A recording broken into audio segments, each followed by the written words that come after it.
Hello everyone, আজকে আমরা ফিরে যাচ্ছি ইটালি থেকে আমাদের বাড়ি নেদারল্যান্ডসে। যাওয়ার সময় বেশ বড় এক সমস্যার মুখে পড়েছি। তো চলুন রাস্তায় যেতে যেতে আপনাদেরকে সেই সমস্যার ব্যাপারেই বলি।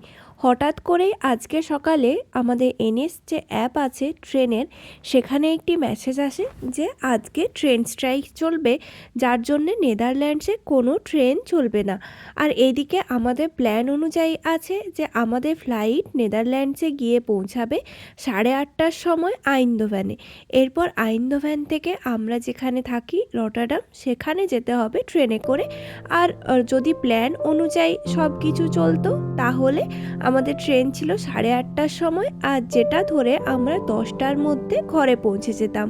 কিন্তু যেহেতু ট্রেন চলছে না আর অন্য কোনো অপশানও নেই, এরপর কি বড় সমস্যায় পড়েছি। এদিকে দেখেই যাচ্ছি যদি ফ্লিক্স বাস বা অন্য কোনো অপশান থাকে, রাত্রি বলে সেই সব কোনো অপশানও পাওয়া যাচ্ছে না। শুধুমাত্র একটি অপশান আছে, যেটি হলো উবের বুক করে যেতে পারি, তবে যার জন্য প্রায় 220 ইউরো মতো লেগে যাচ্ছে, মানে ভারতীয় টাকায় 22,000 টাকার মতো। তার থেকে আমরা সিদ্ধান্ত নিলাম যে আজকের দিনটা তাহলে হোটেলেই থেকে যাব। কিন্তু সে না হয় ঠিক আছে, কি বড় ঝামেলা বলুন তো। সব কিছু একটা প্ল্যান করা থাকে আর প্ল্যানের বাইরে গেলেই কেমন যেন একটা হয়ে যায়। এতদিন পর বাড়ি ফেরার যে আনন্দ, ট্রিপ শেষে সেটা যেন এক চাপ হয়ে গেছে। নেদারল্যান্ডে তো আজকে আমরা পৌঁছে যাচ্ছি, কিন্তু পৌঁছে যাওয়ার পরও যখন নিজেদের বাড়িতে যেতে না পারি তার কষ্ট এক অন্যরকমই হয়। কোথায় আজকে রাত্রে একটু পরেই বাড়ি পৌঁছে যেতাম, তা না করে পৌঁছাতে পৌঁছাতে কাল প্রায় সকাল 10টা হয়ে যাবে। কালকে সকালে গিয়ে আবার ওর অফিসও আছে। যে হোটেলটা এখন বুক করা হলো সেটা মোটামুটি আমরা ট্রেন স্টেশন থেকে সামনে নিলাম, আর এখন বাস ধরে যেতে হবে আমাদেরকে আমাদের হোটেলের জন্যে। কী আর করা যাবে, যা হচ্ছে সেটাই মেনে নিতে হবে। চলুন, এই হলো আমাদের ইটালির যে এয়ারপোর্ট, সেটা বেশ বড়। এয়ারপোর্টটা সাজানো গোছানো, প্রচুর দোকান আছে, যত খুশি আপনারা শপিং করতে পারেন এখানে এসে। আর ইটালির এই যে বিস্কুটগুলো দেখতে পাচ্ছেন, এগুলো না আমার খুবই পছন্দ হয়েছিল, তাই বাড়ি আসার সময় 2টো প্যাকেট সঙ্গে করে নিয়েও এসছিলাম। অনেকটা খেতে ছিল আমাদের ওইখানে নিমকি টাইপের, বেশ ক্রাঞ্চি আর টেস্টি। এছাড়াও এখানে আরও অনেক রকমের চকলেটও পাওয়া যাচ্ছে। চলুন, আমাদের ফ্লাইট আছে 6:30টার সময়। এখন ঘড়িতে সময় প্রায় 5টা কি 5:30 হবে। একটু আগেই পৌঁছে গিয়েছি, কারণ এক তো ঝামেলা হয়েছে ওইখানে, আর কোনো ঝামেলা চাই না বাবা। ধীরে ধীরে ভালোভাবে বাড়ি পৌঁছাতে পারলে বাঁচি। না রাখলেও চলবে।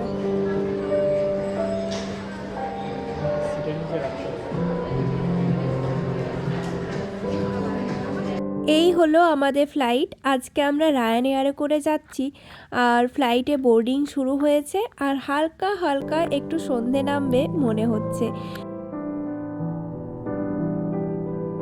ফ্লাইটে উঠে ফ্লাইট টেক অফ করে গিয়েছিল, আর এখন আমাদের ফ্লাইট পৌঁছেও গেছে নেদারল্যান্ডসে। এই যে ট্রেন চলবে না, কিন্তু বাসগুলো এই ইন্টারসিটির মধ্যে চলবে, তাই বাসে করে আমরা এখন আমাদের হোটেলের উদ্দেশ্যে যাব।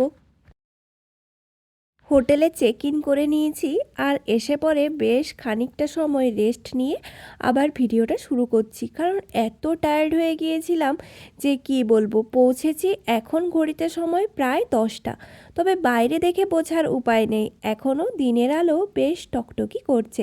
দেখুন এইদিকে ব্যাগ ট্যাগ রাখা আছে, আর রাতের খাবারের অর্ডার দিলাম। আজকে রাতের জন্য অর্ডার করেছিলাম বিরিয়ানি, কারণ এখানে দেখলাম একটা ইন্ডিয়ান রেস্টুরেন্ট আছে, আর যেখান থেকে বিরিয়ানি অর্ডার দিয়ে দিলাম।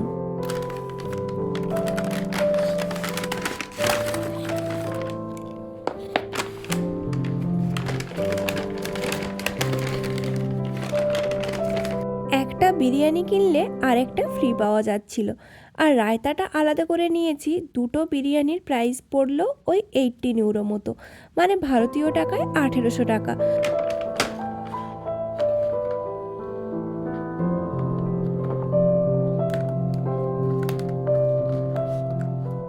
বিরিয়ানিটা তো দেখতে বেশ সুন্দর লাগছে, আর খেতেও হয়তো বেশ ভালোই হবে, কারণ এত সুন্দর একটা স্মেল বেরিয়েছে। গোটা ঘরটা একদম গন্ধে মম করছে। চিকেনের সাইজও বেশ ভালোই ছিল। চলুন তাহলে আর বেশি দেরি না করে তাড়াতাড়ি ডিনারটা কমপ্লিট করে একটা বেশ আরাম করে লম্বা ঘুম দিতে হবে, কারণ সকাল থেকেই এত হেক্টিক দিন চলছে যে না ঘুমোলে আর শান্তি নেই। এখানে প্রত্যেকটি হোটেলেই বেডের সামনে এই নাইট বাল্বগুলো বেশ কাজের আসে। নাইট বাল্বটা জ্বেলে দিলাম, এরপর বড় লাইটটা বন্ধ করে শোয়ার পরে এটা বন্ধ করে দেব। চলুন, সকাল হয়ে গিয়েছে আর আমরা যেখানে ছিলাম তার বাইরেই এত সুন্দর ফুল ফুটে রয়েছে যে সকাল সকাল দেখতে বেশ সুন্দর লাগছিল। দেখুন কি সুন্দর না। অনেক ট্রাম, ট্রেন, মেট্রোতে জার্নি করে অবশেষে বাড়িতে এসে পৌঁছালাম। এরপর শুধুমাত্র তাড়াতাড়ি করে বাড়িতে যাব আর যে কিছু একটা বানিয়ে আরাম করে খাওয়া দাওয়া করতে হবে। তাই ভাবলাম অনেক দিন ধরে ওই সব ব্রেড, পিৎজা খেয়ে মুখে এমন জং ধরেছে যে আজকে মনের মতো করে কিছু একটা বানিয়ে না খেলে আর চলছে না। তাই ভাবলাম আজকে বানাবো বাসন্তী পোলাও আর সাথে চিকেন। আমি আসার পর ভালো করে স্নান করে ফ্রেশ হয়ে নিয়েছি, এখন বেশ ভালো লাগছে।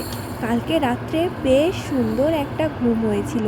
হোটেলের বেড আর বালিশ এতটাই কমফোর্টেবল ছিল যে বাড়ির বাইরে আছি মনেই হচ্ছিল না।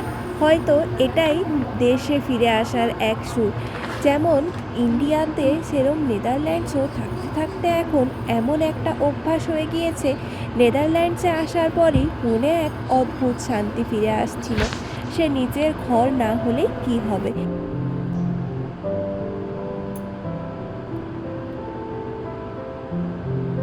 জিরা রাইস ছিল, তবে গোবিন্দভোগ চালে এই পোলাও বেশ ভালো হয়। গোবিন্দভোগ চাল তো নেই, যেটা আছে সেটা দিয়েই কাজ চালাতে হবে। ইচ্ছে যখন হয়েছে উপায় তো করতেই হবে, যার জন্যে চালটা ভালো করে ধুয়ে নিয়ে এর মধ্যে হলুদ গুঁড়ো আর আদা পেস্ট, ঘি আর সামান্য পরিমাণে নুন আর চিনি একটু বেশি পরিমাণে দিয়ে বেশ ভালো করে মাখিয়ে নেব, কারণ বাসন্তী পোলাও একটু মিষ্টি মিষ্টিই খেতে বেশি ভালো লাগে।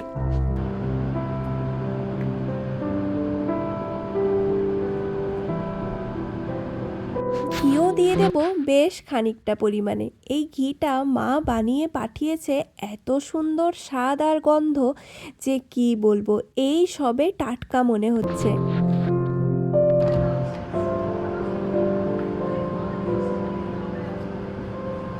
এরপর চলুন সব কিছু একসাথে ভালো করে চালের সাথে মাখিয়ে নিই, যাতে সুন্দর একটা স্মেল আসতে থাকে।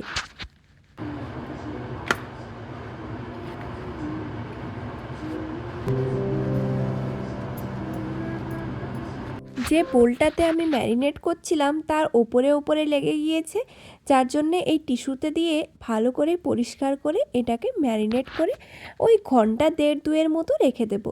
এখন তো 10টা মতো বাজে, এখনও রান্নাবান্না দেরিই আছে। দেখুন কথায় কথায় আবার চলে এসেছি রান্নাঘরে। একদিকে হচ্ছে চিকেন আর ওইদিকে আমি, চলুন পোলাওটাও তাড়াতাড়ি করে বসিয়ে দিই এবারে। পোলাও হতে তো আর বেশি সময় লাগে না, 10 থেকে 15 মিনিটের মধ্যে সুন্দর ঝরঝরে পোলাও রেডি হয়ে যাবে। ফোড়ন হিসেবে দিয়ে দিচ্ছি এলাচ, লবঙ্গ আর দারচিনি, একটা একটা করেই দেব। আর দিয়ে দেব ওই একটা মতো তেজপাতা। তেজপাতাটা দিতে গিয়ে দেখি শেষ হয়ে গেছে, তাই নতুন প্যাকেটটাই খুলছি।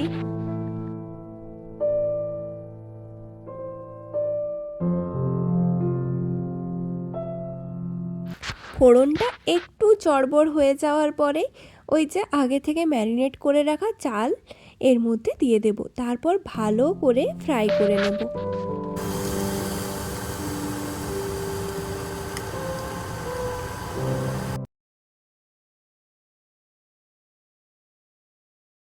বেশিক্ষণ না, 2 থেকে 3 মিনিট মতো ফ্রাই করলে বেশ সুন্দর দেখবেন কড়ার ধারে ধারে লেগে যাচ্ছে, তখনই বুঝে যাবেন যে সুন্দর ফ্রাই হয়ে গেছে। আর একটা বেশ স্মেল আসবে, যেটা শুনে তো মনে হবে যে এখনই না খাওয়ার সময় হয়ে গিয়েছে।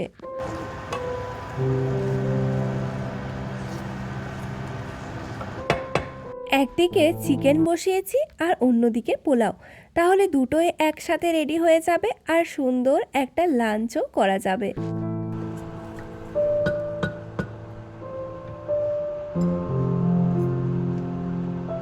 গরম জল করে নিয়েছি, 2 কাপ থেকে 2.5 কাপ মতো গরম জল দিলেই হয়ে যাবে। আমি এই কাপটারই 1 কাপ চাল দিয়েছিলাম, যার জন্যে 2.5 কাপ মতো জল দেব আর লো স্টিমে 2টো মতো সিটি পড়তে দেব, তারপরে রেডি হয়ে যাবে আমাদের পোলাও।